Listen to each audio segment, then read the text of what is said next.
She prayed every night for her God's wrath to be made flesh. She just never knew it was working. For 300 years, the moon priestesses of the Veil Order had chanted the same ritual at moonrise, a prayer for divine punishment, a prayer for teeth and shadow and suffering to walk the earth. They called it devotion. They called it holy.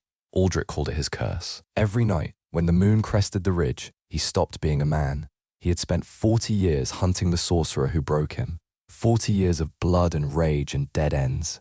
Then he captured her, a young priestess named Seren, taken from a Vaal temple. She was not afraid of him. That alone made him pause. She mentioned the prayer the way you mention breathing, casually, without weight, and he felt the world tilt. Her faith was the spell.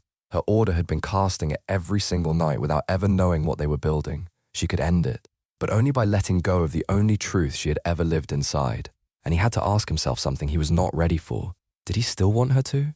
Because she never meant to hurt him. But 300 years of suffering had happened anyway.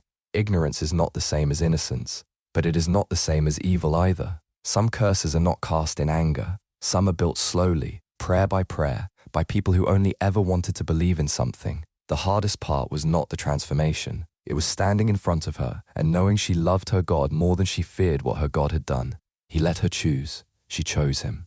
And every priestess in the Veil Order woke the next morning wondering why the prayer felt hollow and why the moon suddenly seemed further away.